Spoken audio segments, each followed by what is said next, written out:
Hello, our friends, Evolutionary Energy Arts family. Hello there, welcome back yet again. So we wanted to share some things with you guys, and we wanted to actually do something again that we need to do on a more regular basis, I feel.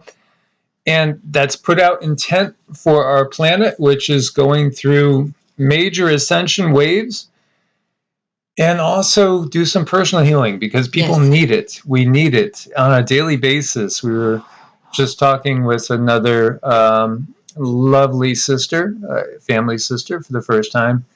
And as many people have been faced with choices, had to make a certain choice, was feeling really upset about the choice that they had to make, and wanted to be reassured that all is not lost, and all is never lost. We can get waylaid at times.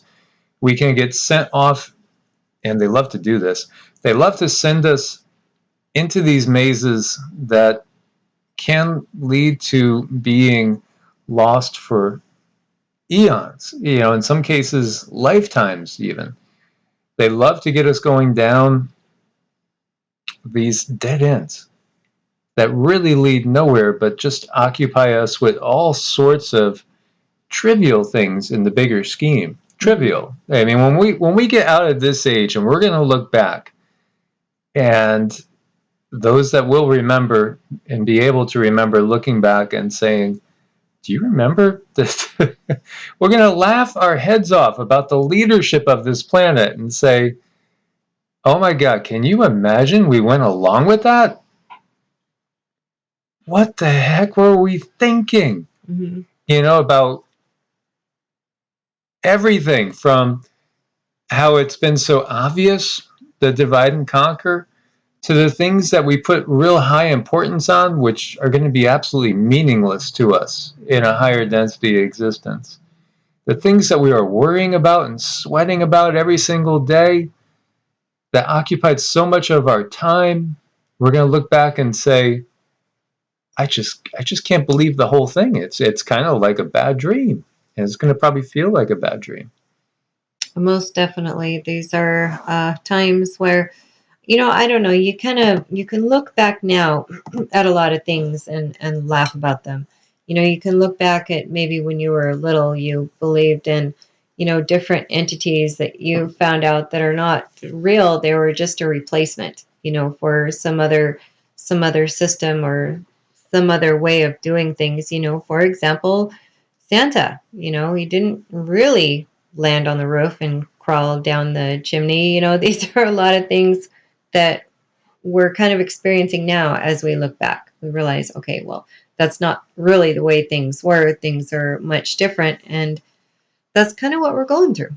I like that you brought up the Santa Claus thing. I mean, how many kids were perplexed by the fact that, hey, well, if Santa can, how does he hit everybody's house at one time in one night? It just seems like an impossibility. Then as you maybe get older and, you're told all these things about, God, and perhaps, most of us were brought up Judeo-Christian, Jesus, maybe Mary, some things about Mary if you were brought up in a Catholic family. And you start to think, well, maybe Santa's kind of like God in a sense, in that Santa can do all sorts of things. Or maybe even, you've heard some talk about the afterlife, and you think, well, supposedly time doesn't exist there, so maybe time doesn't exist for Santa. Then at some point you recognize that, Santa is really mom and dad, and that changes everything. And I think the whole world is going to come to the realization that, well, it's going to be the same thing for many of our religious belief systems when we wake up and realize that, again, it's given to us by quote unquote mom and dad, but they're not really mom and dad, in a benevolent sense, in a pure loving sense. These distorted ideas have been given us in order to keep us in a limited frame of mind and constantly giving our power away, or constantly waiting for somebody to come and do all the dirty work for us and to liberate us, when we have to liberate ourselves. That's the bottom line. We have to liberate us ourselves. This is all up to us, you know, and that's why we're here. It's a challenge for us. It's, again, Cindy's talked many times about, you know, going to take a test, and if you have all the answers, you It's know, not a test. it's not a test. It's the same thing, you know. So we could view the beings on the higher realms, which we are going to ascend, we are starting to ascend back up towards, you know, why don't they come and save us? Well, they've already taken the test. They're up there. This is for us to take the test so we can continue to move towards what's really home, and our original existence, our original blueprint, so to speak. When we look at the planet, this planet has been waylaid. It's been hijacked, and it gets hijacked every so often. We're talking about the yugas, and I do want to go into more detail about that. But first, I want us to visualize, and I want to send out intention and prayer, and Cindy's going to give us some tunings to help us get back in line with the original blueprint. One thing that I would encourage everybody to do is on a daily basis, envision yourself enveloped in this violet light. So if you've had to do something in order to keep your job, in order to do whatever it is that you felt like you needed to keep doing, and so, you know, your arm's been twisted, you went ahead and you did something. This will help cleanse any sort of dark parasitic effects. And this needs to be done every day, period, because right now we're in an all-out spiritual war that's trying to lower our vibrations. This violet color is the highest vibration on the visible spectrum. So it tends to pull us up into the higher densities, tends to purify, it cleanses, it can help get rid of negative emotions, negative energies. Again, everything is energy. Energy can't be created or destroyed, but it does transform. And lower emotions lower our frequency. Higher emotions, like love and joy, they are expansive. Like, just for a second before we get started, think of something that's scary. Like last time you were scared in a scary movie or a haunted house or something. You know that moment when all of a sudden you're scared? You feel kind of a contracting energetic feeling. It pulls in. Think about it. If you're scared, you might even go to cover up, right? You might end up pulling your hands in front of your face. You might go to protect all your vital organs by putting your arms in front of your body. You might turtle up, so to speak. Now think of that amazing feeling of love. Like maybe you hadn't seen a loved one in a while. Maybe they were overseas, or, you know, maybe you just got back together or reunited with a loved one, and you see them, and the feeling is one of expansion. The feeling is one of reaching out and heading towards instead of pulling within. And this is indicative of the feelings and the power of the emotions that we carry. Love is an expansive feeling that's going to go outward and merge with others. Think about if the whole world, well, if the whole world looked up into the sky and saw whatever it was that would make them feel like everything's okay. So, you know, it might be the visualization of a second coming. It might be anything. You might see your long lost parents up in the sky in a vision, or it could be a dog that you've lost. It could be anything. Think about if the whole world had that feeling at one time, that expansive, loving feeling, how everybody's energy, everybody's aura would extend out and start to merge with each other's in a positive way. Well, the controllers can't have this. That's why they constantly have us separated. That's why they gotta divide us into camps. Okay, well, this one over here, he's awake to what's going on politically. Well, at least we still have them under control because of their religious belief system. That's separating them because they believe there's only one way, there's only one path. Now, this one over here, They understand that, everything that they're eating can be used as a toxin if they're eating GMOs, if they're taking in sugars, taking in high fructose corn syrup, all these dyes and chemicals. They understand how evil that is, and maybe they're kind of just spiritual, but not quote unquote religious to the point where they can be manipulated. But unfortunately, they still totally believe that this person is the savior of us politically. As long as we're caught up in one of their legs, doesn't matter. One point, one of their points in this trap, it doesn't matter, because we're still caught up in the trap and in the system. And it's when we're out of all those methods, main modes of control, that they can't utilize to keep us in a lockdown mental state. Then we're really dangerous. And so that's when we become a big problem, when we see all the different aspects of control that's going on, and more people are waking up to that fact. And so again, it's all about frequency, it's all about vibration, and every color is its own frequency. So, like a vibrant green, an emerald green, think of Ireland with the green grass, the rolling hills. That is so good for healing the physical body. When you think of a sky blue, that's cooling and soothing, and that could actually help get rid of chronic pain. Orange and red are very intense colors, which are used more carefully in energy healing. They can speed healing in some cases, but they can also speed pathologies in some cases. So we're very cautious when we use that. When we use white, a crystalline white, that contains all different colors. And it came to me in meditation that when we're talking about the void, that which is before any sort of manifestation, and we're going to get a lot more into that concept in future videos, the void is actually pure white light, because it holds all potential. It's not nothingness. It's potential for everything. It just is not manifest at this point in time. When people sometimes see at death a blinding white light, that's what you're seeing. That's source. That is source. Now there's one source, and the source that is the ultimate source of everything is without any sort of limitation, so you can't name it. If you name it, then you're saying it's this, but then it couldn't be that. So if it can't be that, then it's not everything.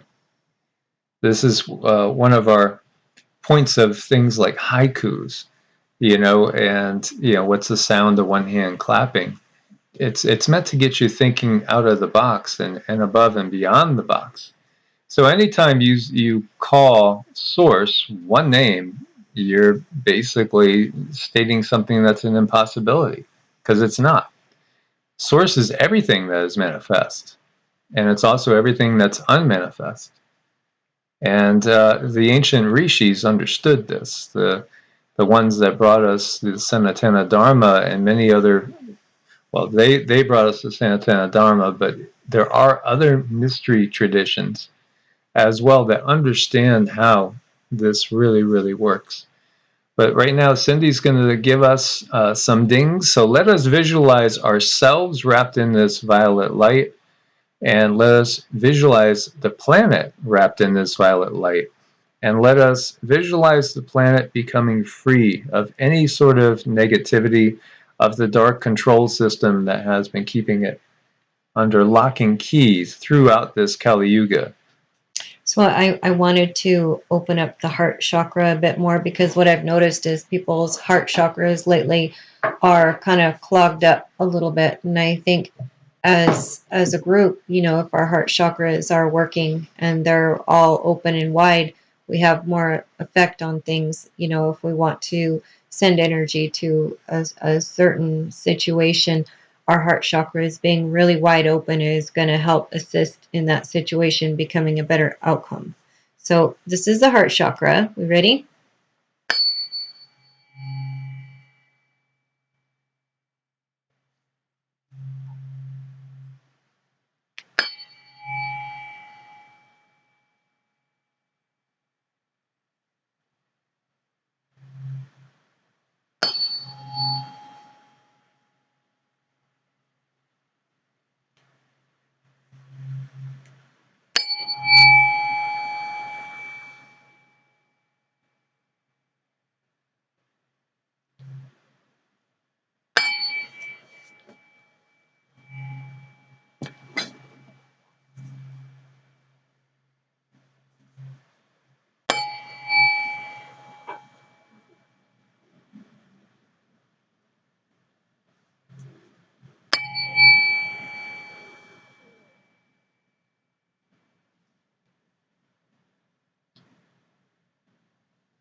And I also wanted to work with the 417. That pulls people into alignment with their higher selves. 417 gets rid of negativity, negative energies. There's so much of that around us all the time. We're walking through dark clouds of energy, whether you have or haven't necessarily done a particular thing. That's the big question on the land right now. There are these dark clouds of energy that are conscious energy. Everything is consciousness. Recognize that. Everything is consciousness. Everything. Even things that you think are inanimate are not inanimate. There's really no such thing as inanimate because consciousness is all there is. So some of it, unfortunately, is stuff we want to avoid. And in this world, they have it set up so we can't avoid it. So we got to constantly be clearing it. And this frequency will help with that.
So it's pretty normal if you feel tingling, chills, different vibrations. Mike and I work together. He's seriously strong at pushing the energy, and I use the tuning forks to manipulate that energy. A lot of people might feel pressures in different parts of their body.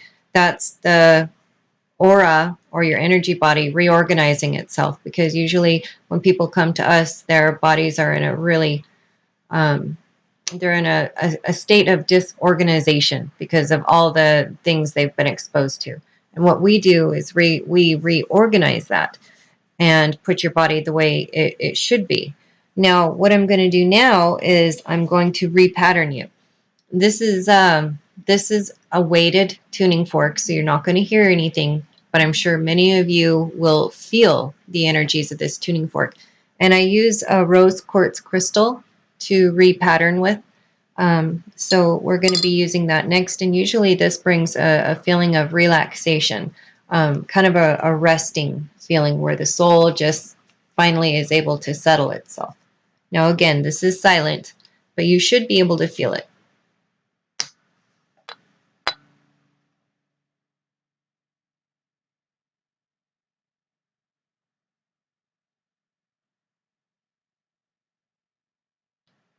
And I just want to say a huge thank you to Miss Jan, because these rose quartz crystals are just beautiful and gorgeous, and this is what I use now to repattern. Thank you, Jan. Jen has been one of our guardian angels, helping us in many ways. And Yes. so we send her much love. We do have a lot of people that I would say are co-workers with us that you don't see behind the scenes that have been so critically important and helping us through difficulties of which we don't always share all the details with people. And so Jana is one of those. And there's many that we love so much. Mm-hmm.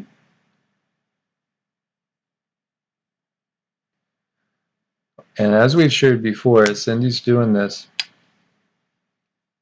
all the light workers and starseeds, of which out there, probably the majority of people listening to this broadcast are light workers and starseeds.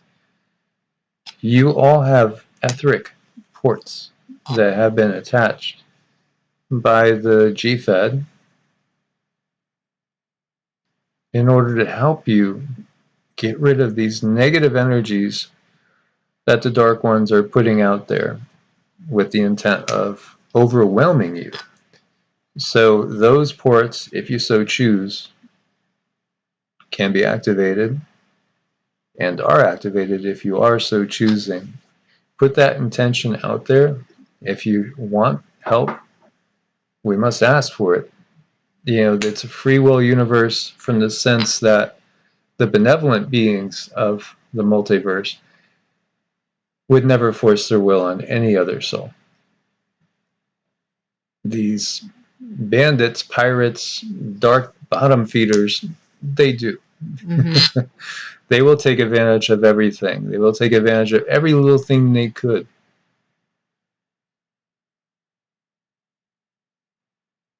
And I'm sure there's many of you out there that can sense the energy we're sending right now.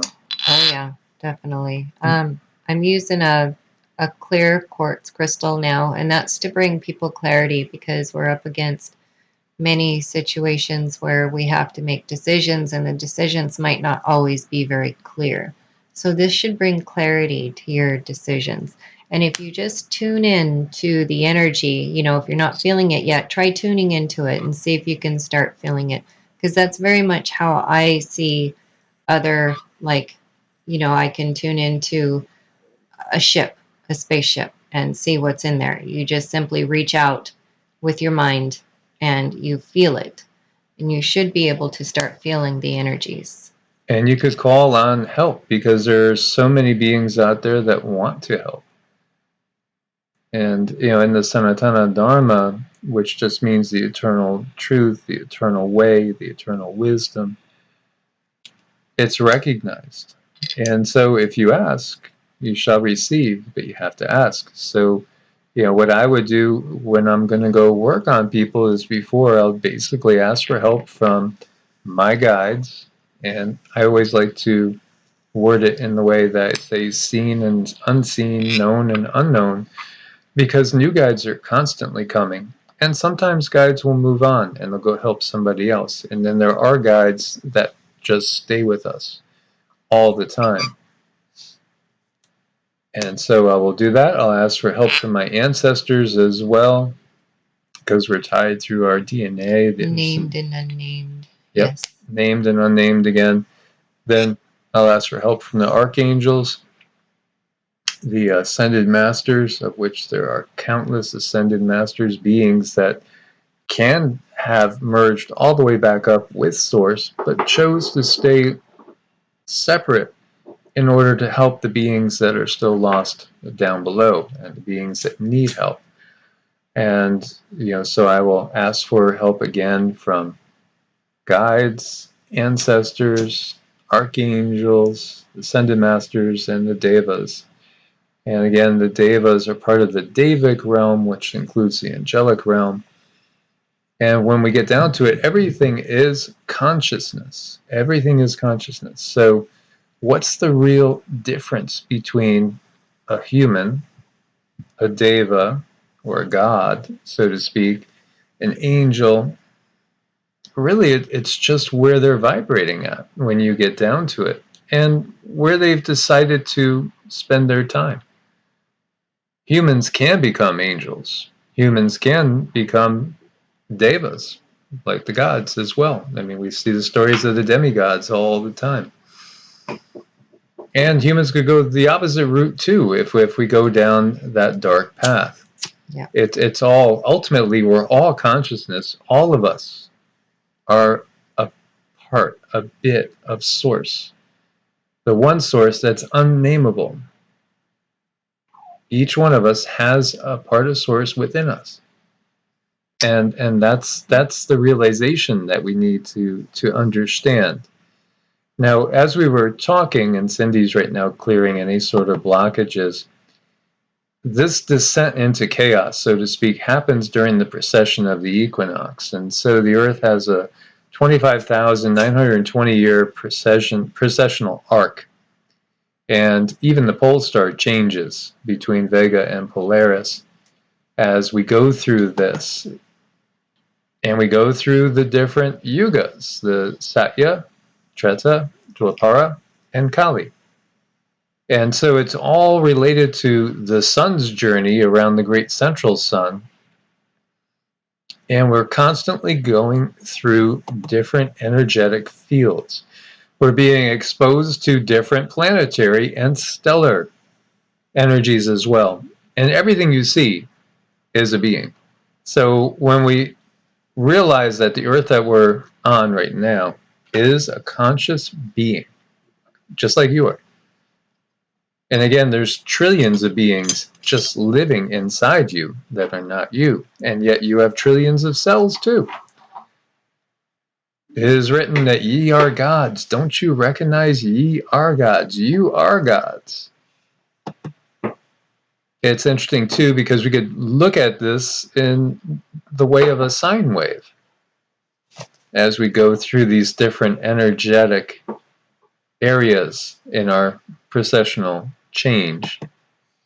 And it reflects as above, so below. It's the same thing, the sine wave, just like we see our DNA, which is being healed right now.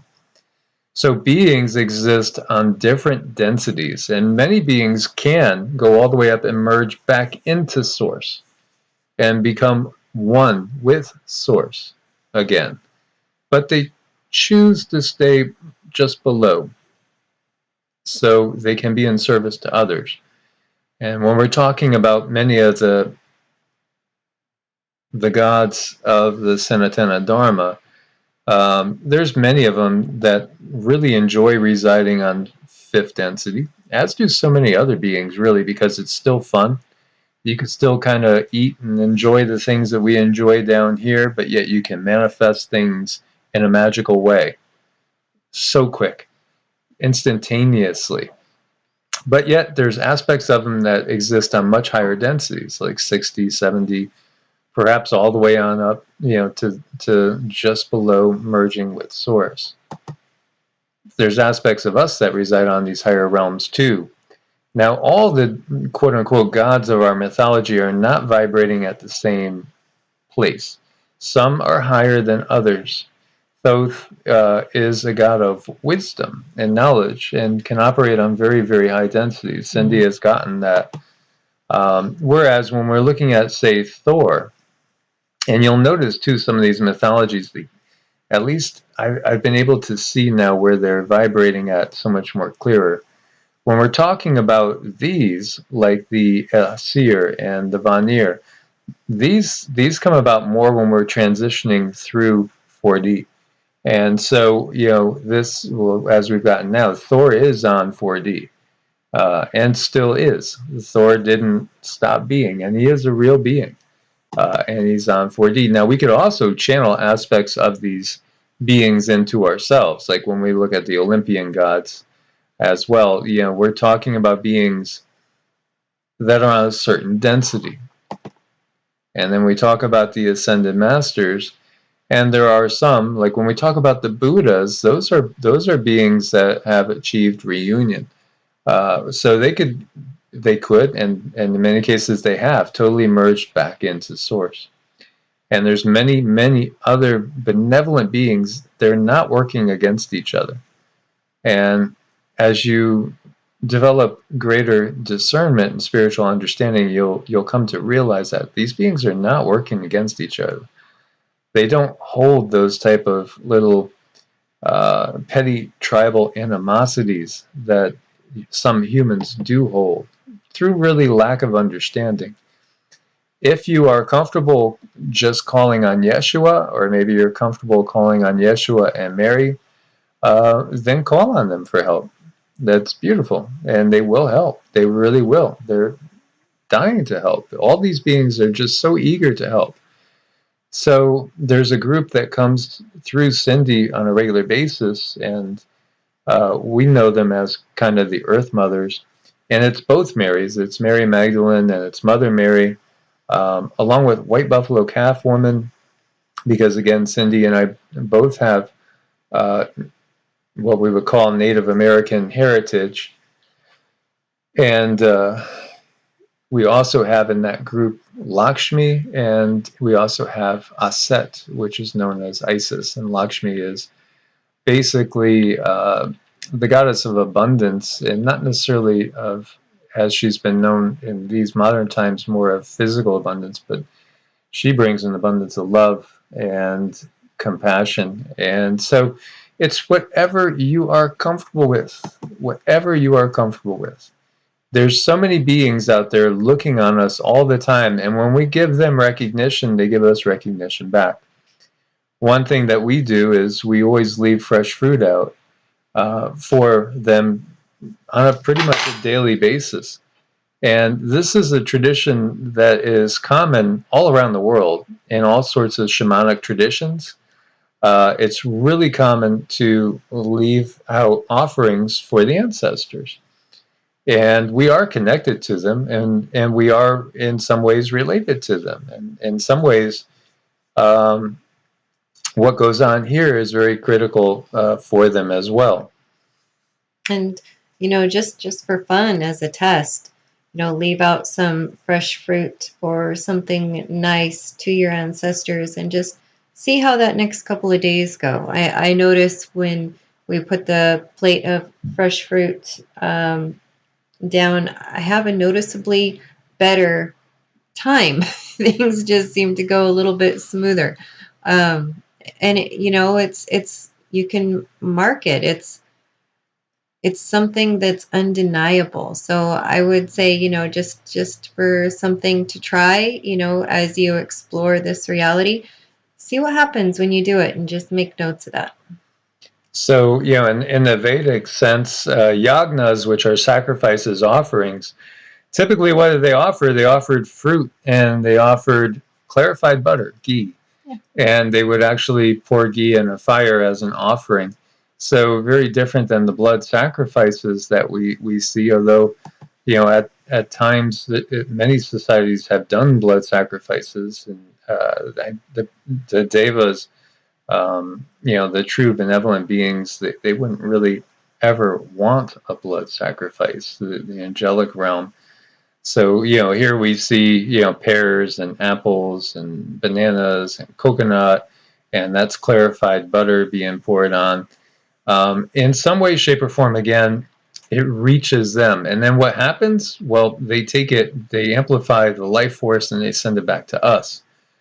So it's not really that we're never wasting anything. When you leave a plate for an ancestor or a plate for the devas, nature spirits, you can also, there's so many traditions of placating an angry elemental by putting an offering out.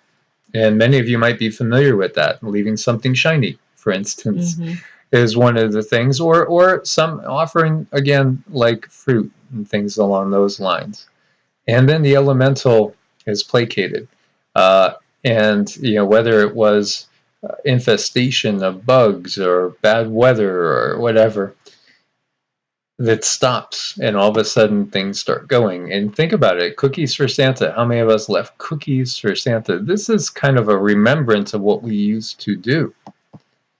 And, in many pagan traditions, they still do. They'll pour a cup of mead and leave a cup of mead out with, baked goods and all sorts of, vegetarian fare for the nature spirits, for however you want to term it, the angelic realm. Ultimately, there's just one true consciousness, which is source. So ultimately, everything is the one source, but it's source manifesting itself in countless ways in order to experience itself in its creation through every different viewpoint available. And so in some senses, yes, even the darkness is source exploring the darkness. And it's up to us to rise above it in order to reunify with source. And we could reunify in stages if we could first get ourselves to the point where we're ready to recognize Mother Earth and no longer be harming the Earth in order to, have some luxuries, because we could create other ways of doing things that wouldn't necessitate harming the Earth.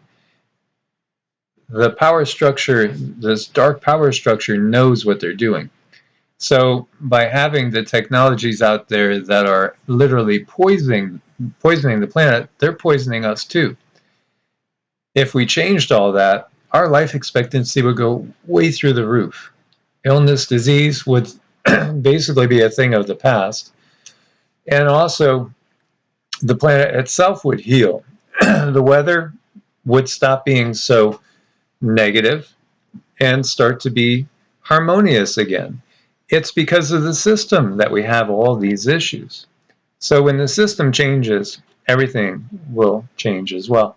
And while we're kind of, working on getting out of the system and doing our best to be our best selves, when we do the energy work and we clear you, remove the blocks, and your energy is clear, you have a better sense of your higher self. You can reach it better. You can have more of an understanding about who you are and the abilities that you have. So it's important to continue the energy work. Find yourself a good practice. Um, Take really good care of yourself, because it's not just about you. It's not about you. It's about your higher self and these higher beings. They really, really want you to shine, because you have an effect on where they're at as well. So call on whichever ones you're comfortable with. If that's only Yeshua, or only Yeshua and Mary, or maybe only Mary, or maybe only the archangels, maybe only Lakshmi, maybe only any of them. It doesn't really matter. These beings all want to help. They want to help bring us home, bring us up to 5D, bring us out of this dark age, and give us those that want the chance the time to get off of this never-ending wheel, and to just be able to stay where you want to stay, make your own decisions, be truly free again. May you all be blessed with abundant life, love, happiness, and prosperity. May you all be kept safe in these times. Much love. Thank you guys for your support. God bless and namaste. Namaste.